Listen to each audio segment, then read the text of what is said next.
Bismillahirrahmanirrahim. Assalamualaikum warahmatullahi wabarakatuh. Alhamdulillah rabbil alamin alladzi at'amana bi ni'matil iman wal islam. Asyhadu an la ilaha illallah wahdahu la syarika lahu wa asyhadu anna Muhammadan abduhu wa rasuluh. Allahumma salli ala Muhammad wa ala alihi wa ashabihi wa man tabi'ahum bi ihsani ila yaumiddin. Raditu billahi rabba wa bil islami dina wa bi Muhammadin nabiyya wa rasula. Subhanaka la ilma lana illa ma 'allamtana. Hadirin Bapak Ibu sedang jemaah subuh yang berbahagia, syukur alhamdulillah dengan izin Allah Subhanahu wa taala pada kesempatan yang berbahagia ini Allah masih mencurahkan rahmat dan nikmat-Nya. Bapak Ibu diberikan kekuatan dan kesehatan sehingga mampu meninggalkan rumah hadir kembali ke masjid yang kita cintai ini. Tentunya sebuah harapan, mudah-mudahan setiap langkahan kaki dan ayunan tangan kita bernilai pahala di sisi Allah Subhanahu wa taala. Salawat beruraikan salam tercurahkan pada baginda alam Nabi Muhammad sallallahu alaihi wasallam seraya mengucapkan Allahumma salli ala Muhammad. Mudah-mudahan tentunya dengan senantiasa bersalawat kepada beliau kita termasuk di antara orang-orang yang mendapatkan syafaatnya. Hadirin Bapak Ibu sedang jemaah yang kami hormati dan mudah-mudahan dimuliakan oleh Allah Subhanahu wa taala. Hari ini kita berada di hari yang keempat di bulan Rabiul Akhir 1444 Hijriah.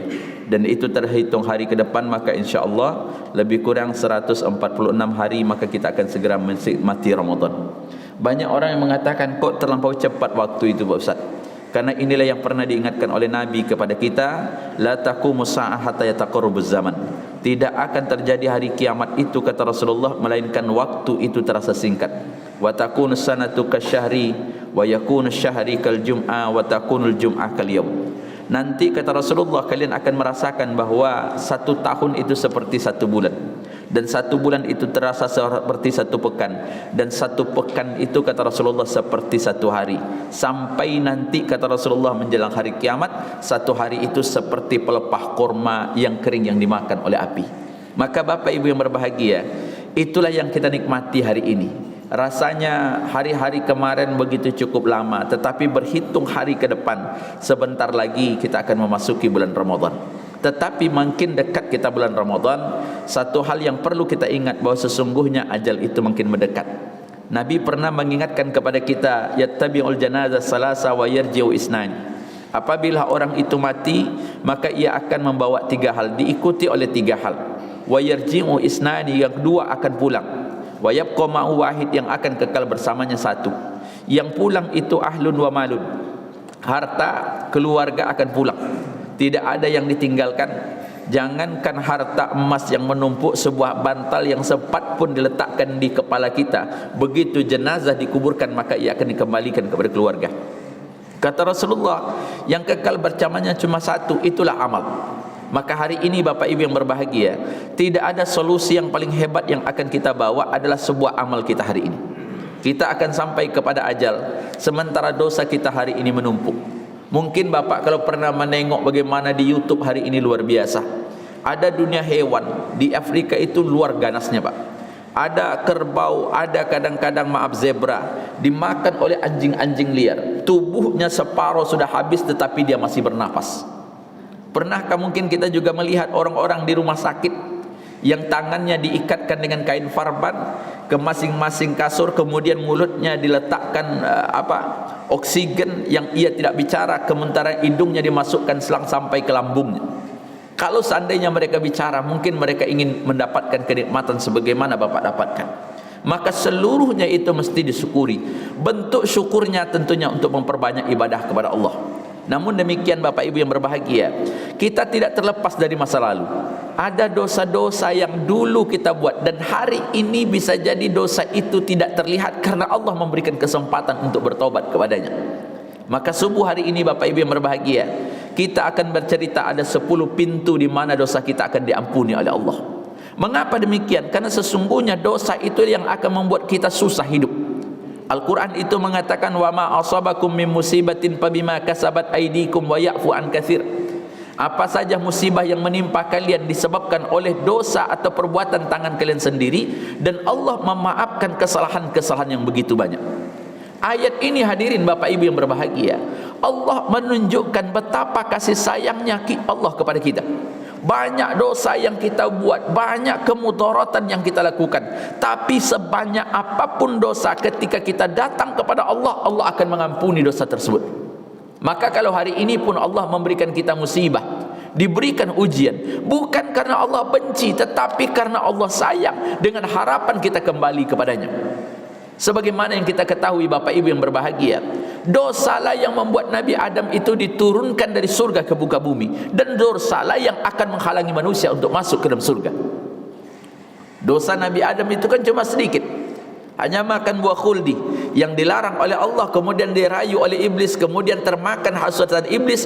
Akhirnya Nabi Adam tahu setelah kesalahan itu terbuat, kemudian dia bertaubat kepada Allah seraya berdoa, Rabbana zalamna anfusana wa illam taghfir lana wa tarhamna lanakunanna minal khasirin. Doa itu Pak, itu taubatnya Nabi Adam, taubatnya diterima, tapi hukum tetap berlaku.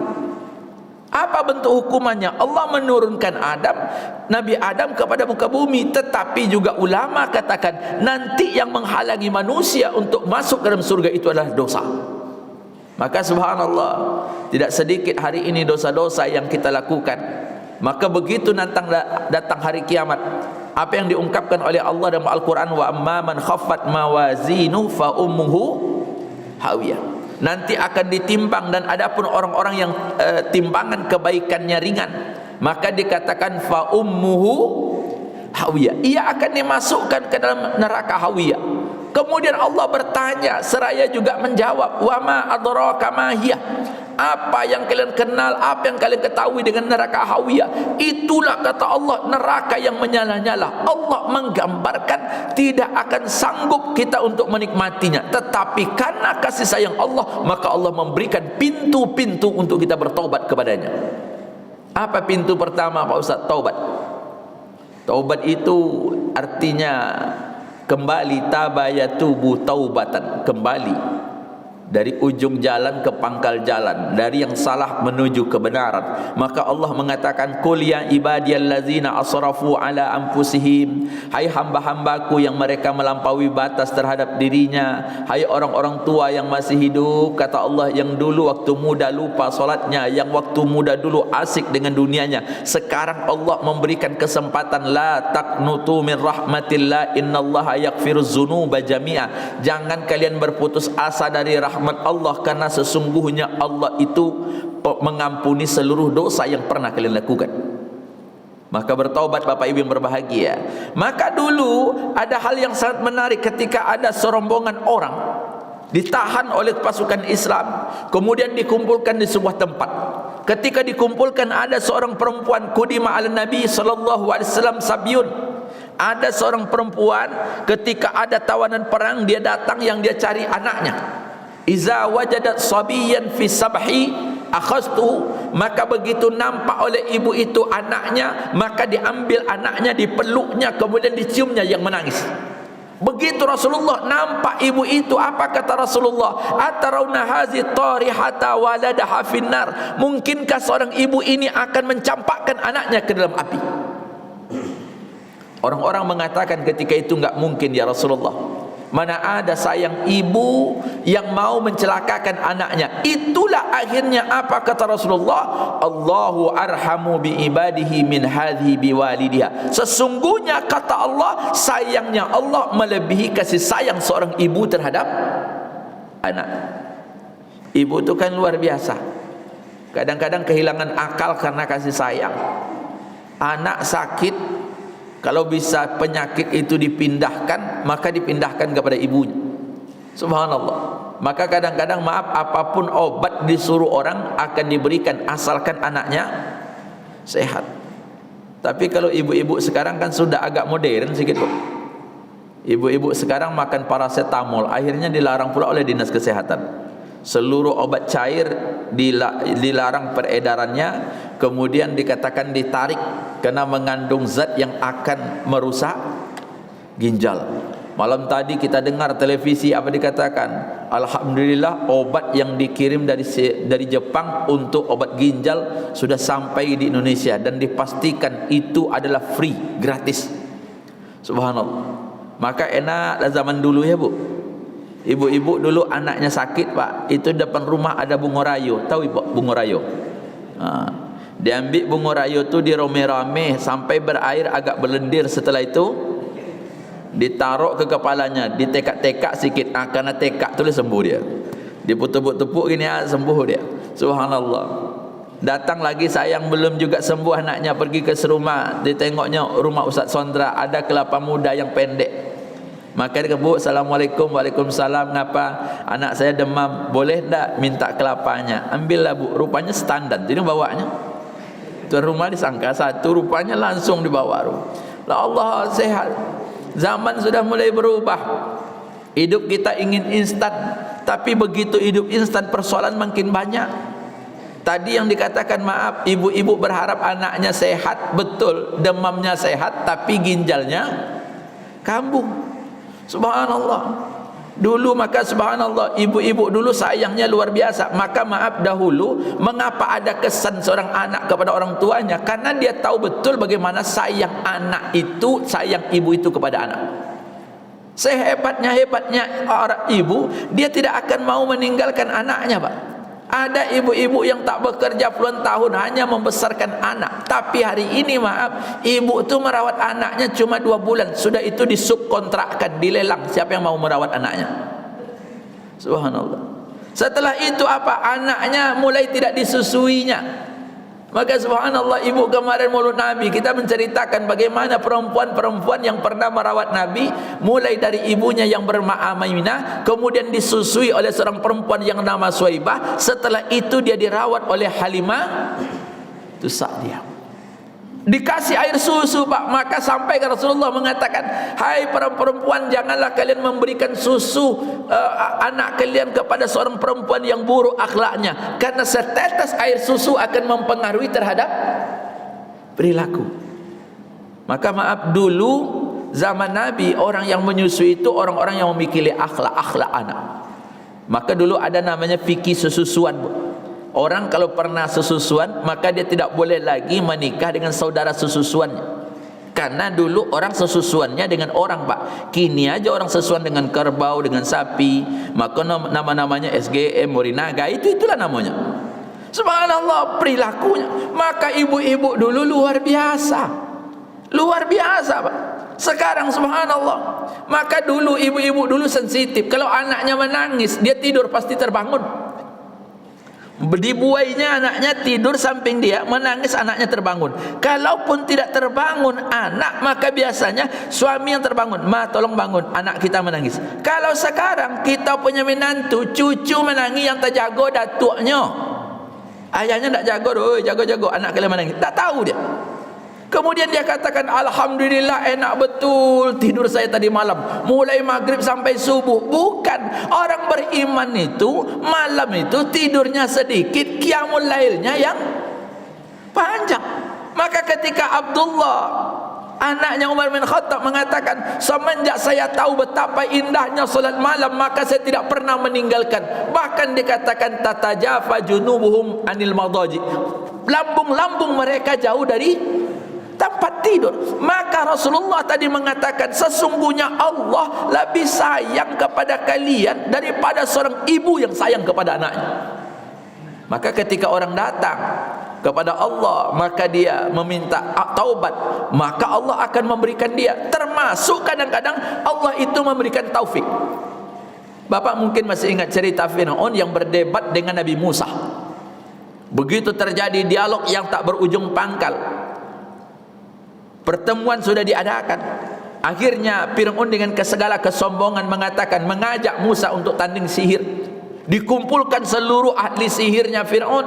Kemudian Nabi Musa dengan saudaranya Nabi Harun datang ke istana, disepakati bahwa barang siapa yang menang nanti di dalam pertandingan sihir, maka dia yang kalah mesti menghambakan diri kepada orang menang.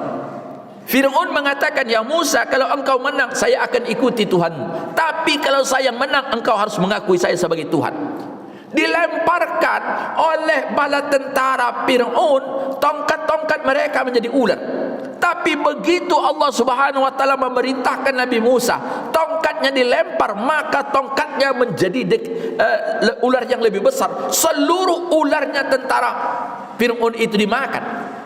Apa yang terjadi? Faulqihas saharatu sujjadan qalu amanna bi rabbi Harun wa Musa. Begitu tentara itu kalah, dia mengatakan amanna bi rabbi Harun wa Musa, kami beriman kepada Rabbnya, kepada Tuhannya Harun dan Musa.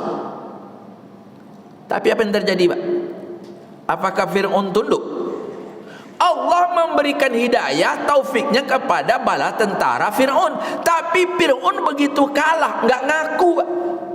Jadi kalau ada orang sudah sportif tuh kalah enggak ngaku, itu mungkin keturunan Fir'aun itu.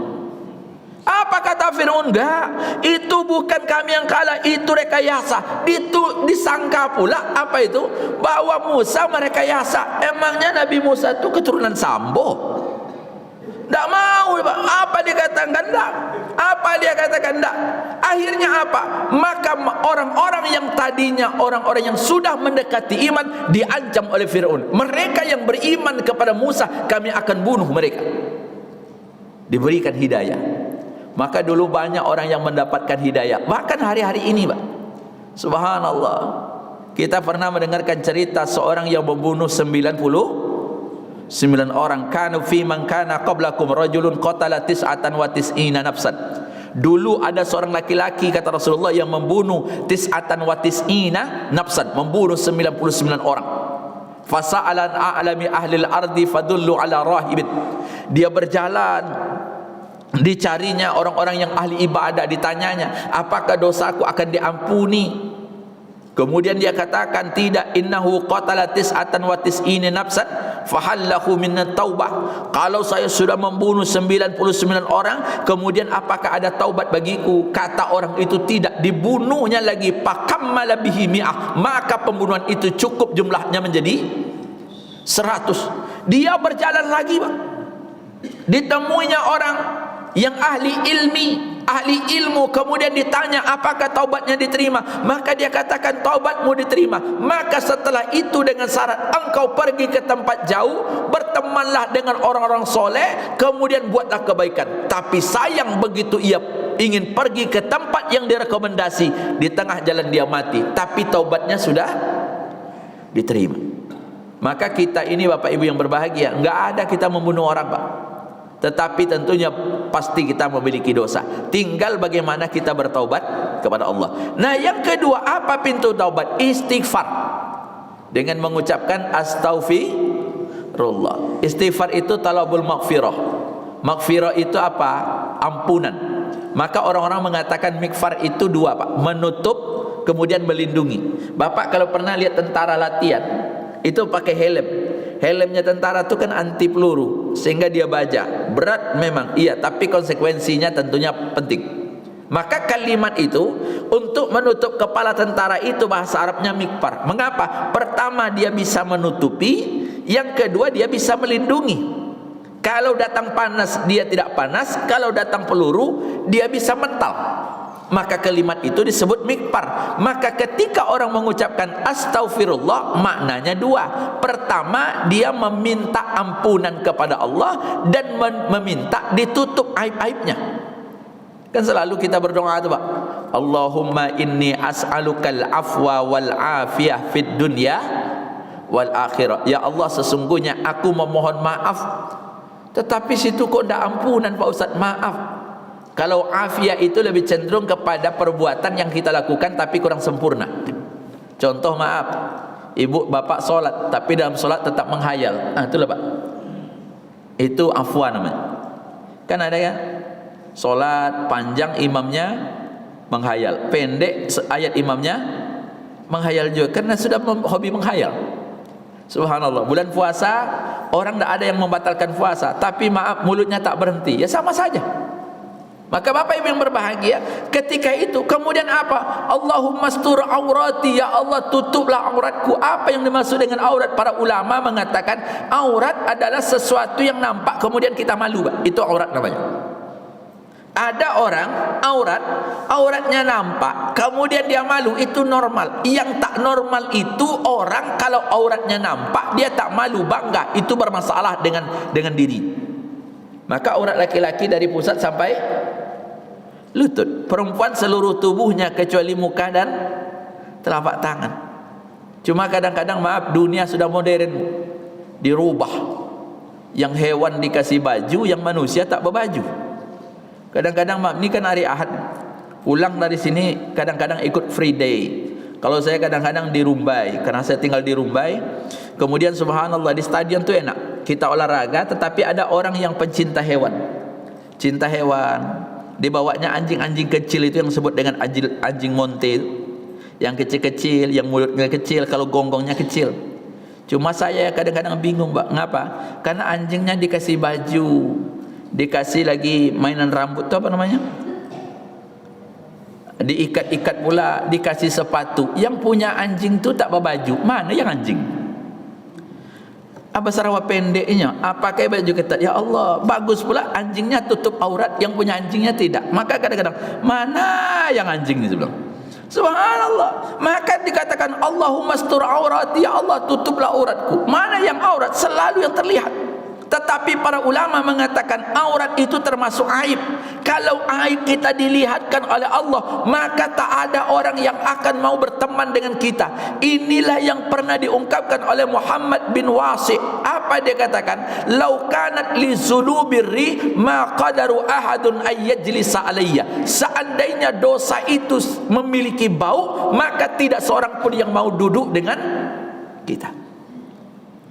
Mengapa Bapak ajak saya ke sini? Karena Bapak tak tahu dosa saya.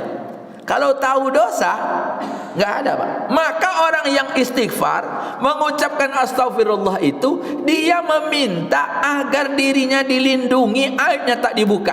Yang kedua, tentunya dengan harapan mudah-mudahan dosanya tidak memiliki efek. Karena ulama dulu mengatakan setiap musibah yang kita lakukan itu diakibatkan oleh perilakunya manusia. Maka dikatakan tuba liman wajada fi sahifati istighfaran katsira. Beruntunglah orang-orang yang nanti di dalam catatan kebaikan banyak kalimat-kalimat istighfar. Kemudian dikatakan, Pak Ustaz, apa yang membedakan antara istighfar dengan taubat? Pertama, Bapak Ibu yang berbahagia, taubat itu enggak boleh diwakilkan. Jangan diwakilkan, Pak. Pak Ustaz, ya Allah, saya mewakili ayah saya sudah meninggal, hari ini saya bertobat untuknya. Tak laku. Yang kedua, taubat itu ada masa expirednya. Innallaha la yuqbalu taubatal abdi, innallaha yuqbalu taubatal abdi ma lam yughargir. Sesungguhnya Allah menerima taubat seorang hamba sebelum rohnya berada di rongkongan. Kemudian ada juga dikatakan sebelum matahari terbit dari barat, sebelum terjadinya hari kiamat. Maka subhanallah, kalau istighfar boleh, Pak. Jadi maaf, saya mendoakan Bapak agar diampuni boleh. Nyatanya ada solat jenazah yang selalu kita ucapkan Allahumma firlahu, atau kalau dia perempuan Allahumma firlaha. Kita ucapkan. Bahkan maaf, siapa saja boleh kita doakan. Nampak orang susah, nampak orang yang dalam kesulitan, kita doakan, ya Allah berikan orang itu kemudahan, ya Allah ampuni orang itu. Maka di situ, tapi maaf, taubat tidak bisa diwakili. Tapi kalau taubatnya berkenaan dengan manusia, maka hak-hak manusia itu mesti dikembalikan. Karena ada hutang. Hutang itu berbahaya. Maka banyak ustaz kita mengkaji tentang bahayanya hutang. Di tengah kita hobi berhutang. Sekarang kan luar biasa. Bahkan ada pula sistem ekonomi kapitalis, memberi barang tidak bisa cash, harusnya berhutang. Kan kemarin sempat dibahas oleh sebuah pabrik sepeda motor yang terkenal di Indonesia. Ketika itu ada customer, pembeli itu marah. Dia ingin beli sepeda motor itu cash, tapi kata showroom tak ada. Tapi kalau kredit ada. Kan aneh, Pak. Kalau barang beli kredit ada, beli cash tak ada. Orang bertanya, rupanya dia katakan kalau kredit kan untungnya lebih banyak. Kadang-kadang kita ditawarkan, tidak usah cash Pak, kredit saja. Karena kredit Bapak bisa mempergunakan uang itu untuk modal. Kita lupa berapa suku bunganya. Sepeda motor yang harganya 22 juta, kalau sempat 3 tahun bisa harganya sampai 40 juta. Untung yang mana? Yang hebatnya lagi, ibu beli kredit dikasih kipas angin, beli lunas tidak dapat angin pun tidak diagihnya, Bu.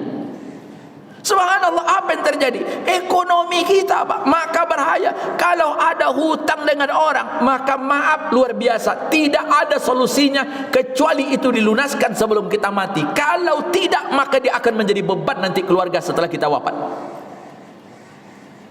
Hutang kita yang paling banyak itu ke tetangga. Karena ada sebuah tradisi yang tak elok. Punya duit dia pergi dia ke apa tuh? Yang tepi jalan yang ada maret-maret. Pas berutang ke tetangga, Bu, utang Pepsodent dulu. Begitu beli, pergi dia situ. Apakah tidak tetangganya yang kedai itu kurus dari dulu sampai sekarang kurus mikirkan itu?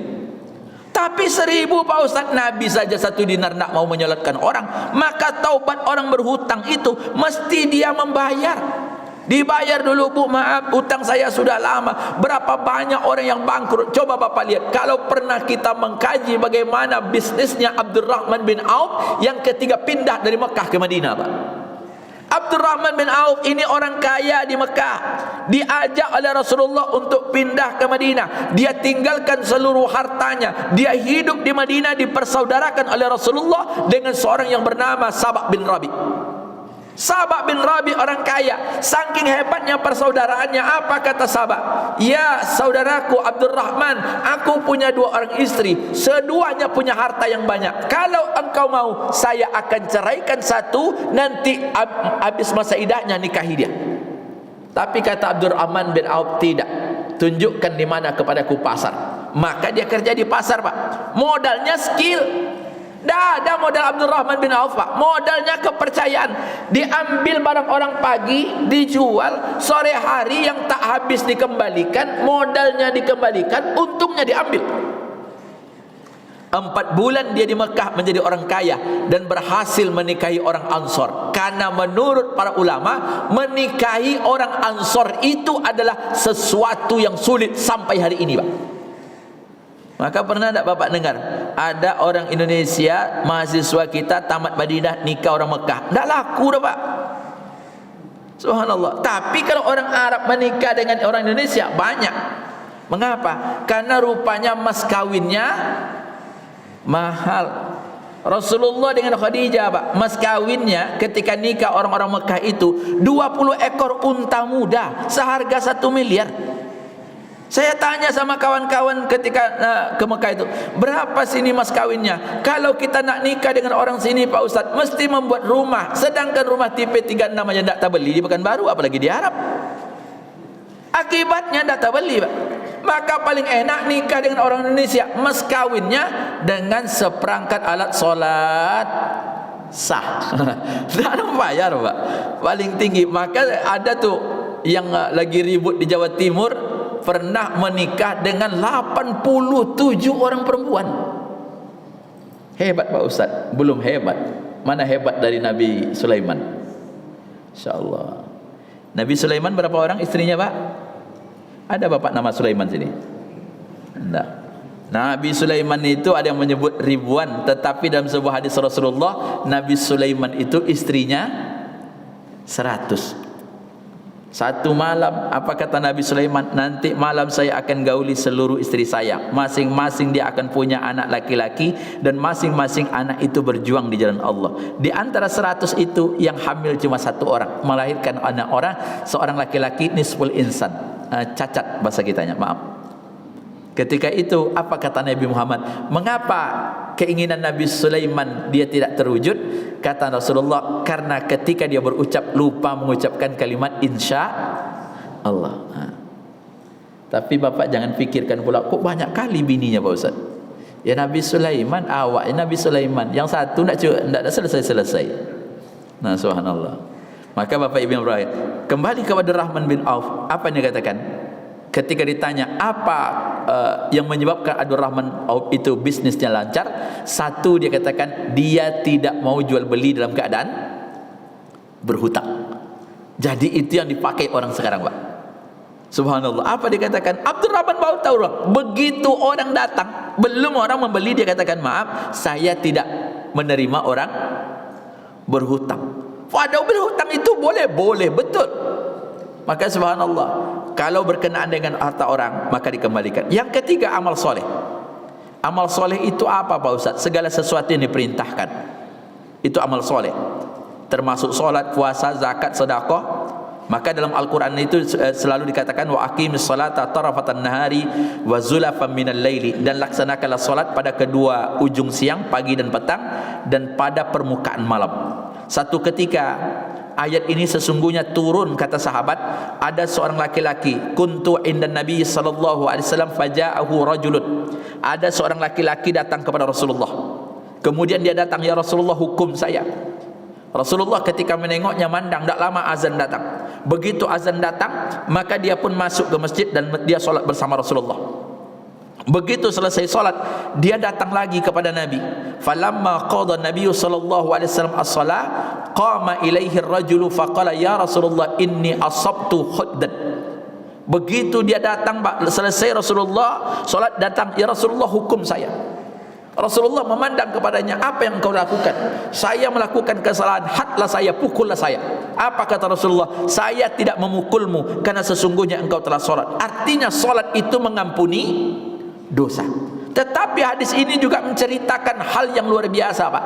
Zaman dulu orang tak terlihat, tetapi begitu dia tahu dosa, dia datang kepada Rasulullah agar Rasulullah mau menghukumnya. Berbeda dengan kita sekarang, sudah ada CCTV-nya, ada buktinya, salah pun dia tidak pernah mengakui kesalahan.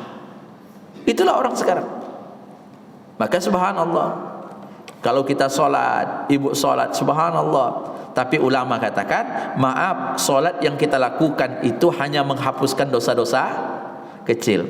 As-salatu khamsu wal jum'atu ilal jum'ati wal ramadanu ilal ramadin mukaffiratun ma bainahunna idza jatama al-kabair. Salat 5 waktu dari salat Jumat ke Jumat yang lain, dari satu Ramadan ke Ramadan yang lain, mukaffiratu ma bainahunna, maka mengampuni dosa di antara keduanya. Idza jatama al-kabair, kecuali kalau kamu melakukan dosa-dosa besar. Dosa besar itu tidak diampuni oleh Allah kecuali melakukan syirik. Syirik zaman modern ini sudah banyak Pak. Enggak seperti dulu. Dulu orang datang ke dukun, kainnya hitam, duduk di depan terminal. Apa dia katakan? Ini bisa melariskan dagangan. Sekarang enggak Pak. Dukun mainnya di internet. Ada pula dukun lagi pilar. Ada namanya pesulap merah. Ada pula namanya Gus Samsudin. Hebat lagi Pak. Dukun sekarang luar biasa. Tapi memang hebat pula sekarang pesulap lagi, karena pesulap bisa membuka seluruh rahasia dukun. Sihir itu dosa besar. Maka kemarin kalau Bapak lihat perdebatan antara Limbat dengan tukang sihir merah, Limbat masuk ke dalam api, rupanya tukang sihir itu pandai, ngamuklah Limbat itu karena rahasianya tahu.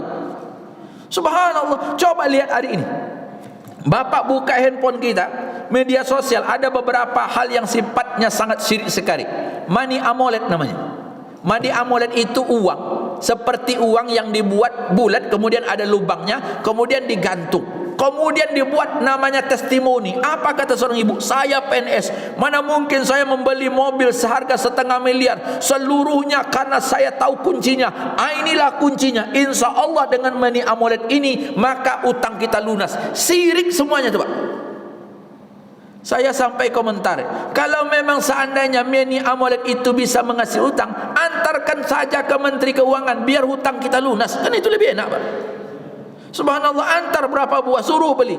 Ini disuruhnya beli harga 900. Kadang-kadang yang lebih parah lagi, orang syirik hari ini penampilannya kayak ustad Pak, lebih ustad daripada ustad. Ucapannya sahih, tapi akidahnya rusak.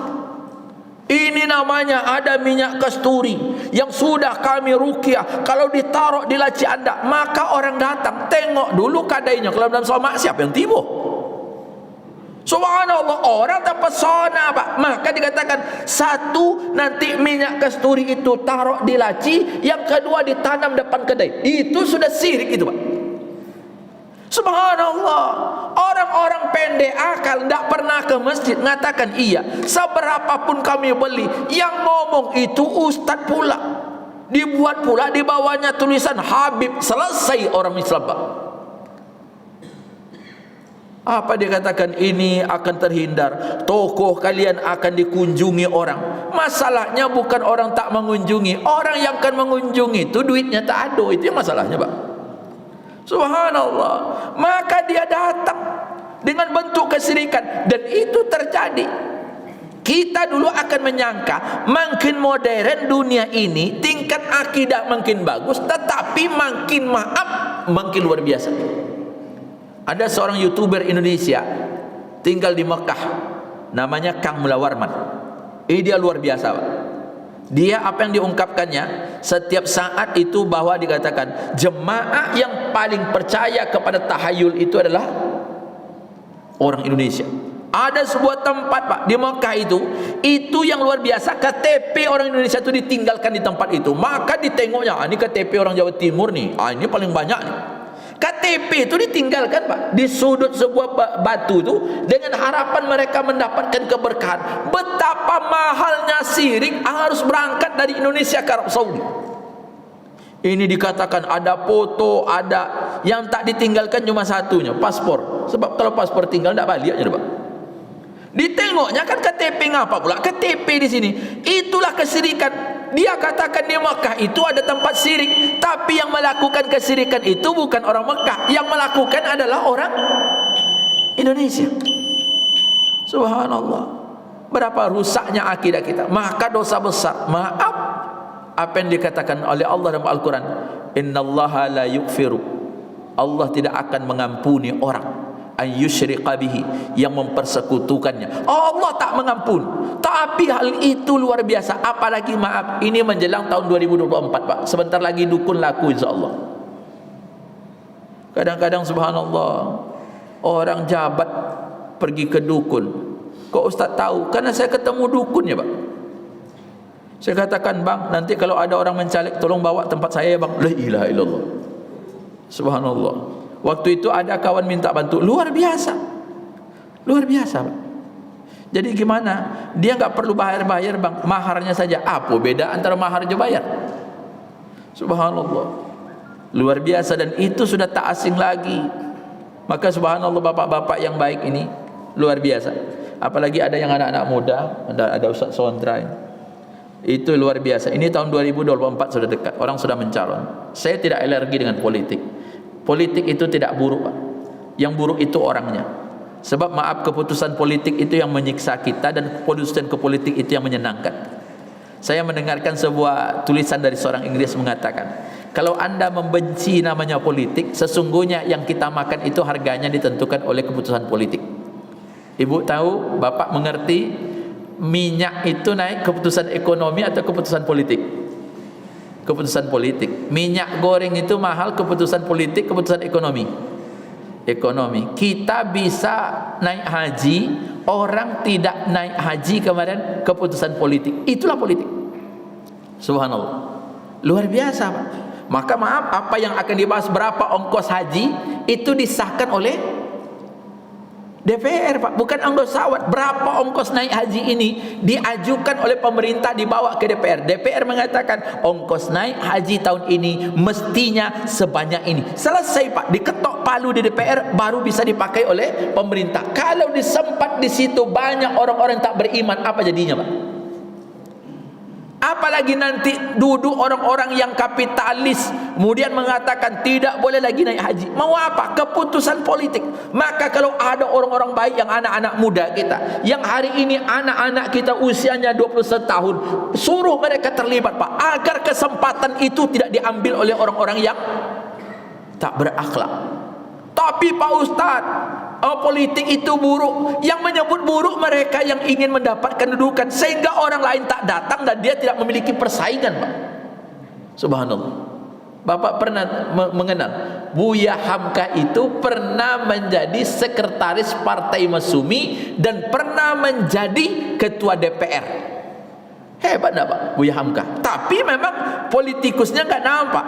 M. Nasir pernah menjadi perdana menteri. Begitu gejolak, M. Nasir diberhentikan, konstituante dibubarkan, M. Nasir dikucilkan, Pak. Tapi tidak hanya sampai di situ. Di tahun 66 apa yang terjadi?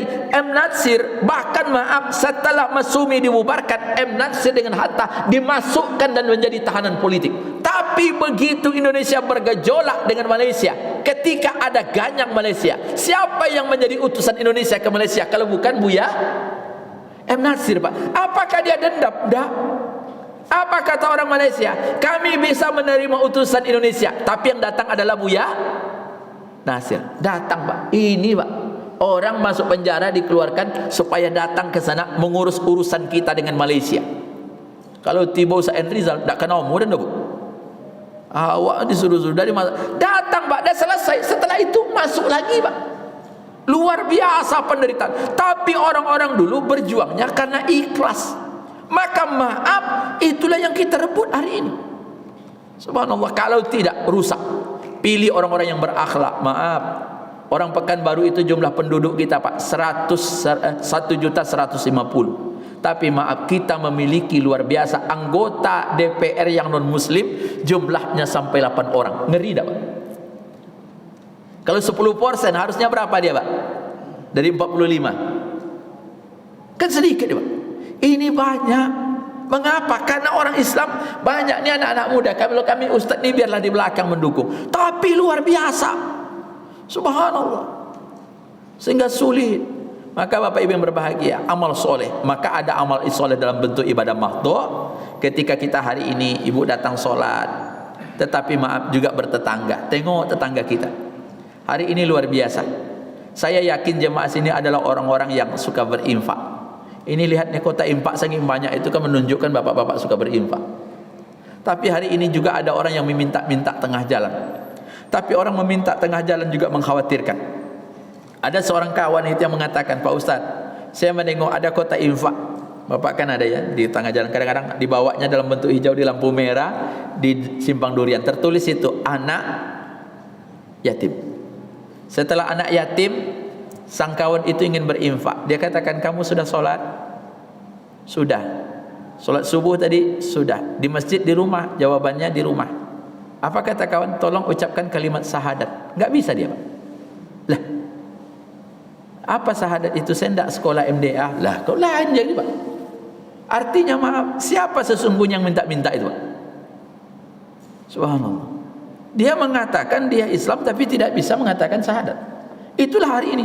Maka maaf, saya dulu kan maaf, ini ibu-ibu yang sering. Banyak mu'alaf kan, Bu, datang ke masjid ketika ibu-ibu pengajian. Atau di tempat ini enggak sama dengan kami. Datang mu'alaf, ngaku mau mu'alaf, dibawanya proposal. Biasanya saya akan datang ke rumah. Nanti saya kasih kamu apa yang kamu butuhkan. Tapi sampai di rumah, Pak, mungkin saya agak cerewet. Duduklah, Bu, silahkan duduk. Maaf, ibu mu'alaf, iya. Mana kampung? Dikatakan kampung. Mana tinggal? Di sini tinggal. Mana bukti ibu mu'alaf? Ini. Ibu tolong baca syahadat. Enggak perlu. Loh, enggak pandai ini kemana? Ibu bisa baca Al-Fatihah? Tidak. Tidak. Ibu sudah berapa lama masuk Islam? Sudah 3 tahun. Al-Fatihah saja ibu tak pandai. Nah, kan masalah nih, Pak. Akhirnya timbul buruk sangka saya. Betulkah dia orang susah, mu'alaf, atau hanya mencari duit? Ini yang menjadi masalah. Ini PR kita. Mungkin kita yang lemah. Karena maaf, setiap mu'alaf tinggal kita ikrarkan, kemudian dikasih hadiah, setelah itu dia pulang tanpa dia mendapatkan ilmu pengetahuan. Walaupun banyak lembaga yang mendidik, tapi kadang-kadang ada juga yang merekanya tidak mau. Inilah persoalan dakwah yang harus kita selesaikan. Saya yakin bapak-bapak di sini orang-orang baik. Mari kita jaga masyarakat kita. Subhanallah, di sebuah kehidupan yang hari ini sudah mulai mengancam akidah, selamatkan anak-anak kita. Tentunya bekal kita juga harus banyak, tapi yang tidak kalah penting anak-anak kita. Sehingga dengan harapan begitu kita wafat nanti, anak-anak kita menjadi anak-anak yang soleh. Bapak meninggalkan harta banyak, alhamdulillah. Tapi maaf, meninggalkan anak yang soleh itu jauh lebih penting. Subhanallah, banyak orang berduit banyak, Pak, tapi belum tentu punya anak yang baik. Banyak orang yang kadang-kadang maaf hartanya sedikit, tapi dia memiliki anak yang soleh, itu bahagia. Saya katakan orang tua yang paling bahagia kalau mereka mendapatkan anak yang hafal Al-Quran, pasti bahagia. Subhanallah, saya sering nengok, ya Allah Pak Ustaz, alhamdulillah anak saya hafal Al-Quran. Amaknya tidak pernah baca Al-Quran, itulah hebatnya. Hafal dia, Pak, senang. Ada orang tua yang kadang-kadang maaf solatnya, tapi begitu dia dapat anak selesai. Subhanallah. Maka anak-anak yang soleh, mudah-mudahan Bapak Ibu yang berbahagia, kita-kita yang sudah mulai berumur, Nabi kan pernah mengingatkan a'maru ummati ma baina sittin ila sab'in. Umur umatku kata Nabi antara 60 sampai 70 tahun. Tak ada harapan kita, Pak. Dulu kita sendiri, kemudian menikah, punya anak, punya cucu, kemudian satu persatu Allah jemput, pasangan kita meninggal, kadang-kadang suami dulu, kadang-kadang istri, kemudian kita sendiri lagi. Nanti di dalam kubur kita juga sendiri, tidak ada teman dong. Takut tak takut, kita akan sendiri. Apa yang menemani kita? Amal kita. Maka mari kita banyak amal, kemudian memperbanyak taubat kita kepada Allah Subhanahu wa taala, dan mudah-mudahan tentunya kita berharap seluruh apa yang menjadi amal ibadah kita menjadi amal pahala di akhirat nantinya. Mudah-mudahan Allah tutup umur kita dengan husnul khatimah, dan mudah-mudahan sekecil apapun amal ibadah yang telah kita lakukan, mudah-mudahan bernilai indah di sisi Allah Subhanahu wa taala. A'udzubillahi minasyaitonirrajim. Bismillahirrahmanirrahim. Alhamdulillah rabbil alamin, wassalatu wassalamu ala asrofil mursalin wa ala alihi washabbihi rasulillahi ajma'in. Allahumma fir lana wa liwalidina warhamhuma kama rabbayana shighara. Ya Allah ya Rahman ya Rahim, ampuni dosa kami, dosa kedua orang tua kami, dosa ibu kami. Ya Allah, kumpulkan kami dengan orang-orang yang kami cintai di surgamu. Temukan kami kembali dengan orang tua kami. Ya Allah, jadikan anak-anak kami anak-anak yang soleh. Jadikan sisa umur yang Engkau berikan ini sebagai kesempatan untuk berbuat baik. Ya Allah ya Rahman, seandainya ada kesalahan kami, ampunilah. Seandainya hati kami jauh beribadah, dekatkanlah. Ya Allah, lekatkan hati kami ke masjid. Jadikan jiwa-jiwa kami jiwa yang lapang, yang senantiasa siap menerima kebenaran. Ya Allah, bimbinglah kami kepada keelokan, dan jadikan kami hamba-hambamu yang pandai bersyukur kepadamu ya Arhamar Rahimin. Rabbana taqabbal minna innaka antas samiul alim, wa tub alaina innaka antat tawwabur rahim. Rabbana zalamna anfusana wa in lam taghfir lana wa tarhamna lanakunanna minal qaumil khasirin. Rabbana atina fid dunya hasanah wa fil akhirati hasanah wa qina azabannar. Walhamdulillahi rabbil alamin. Assalamualaikum warahmatullahi wabarakatuh.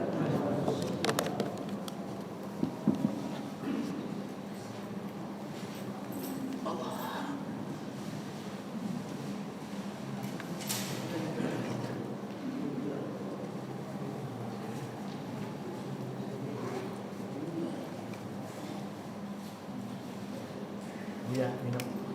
Sudah.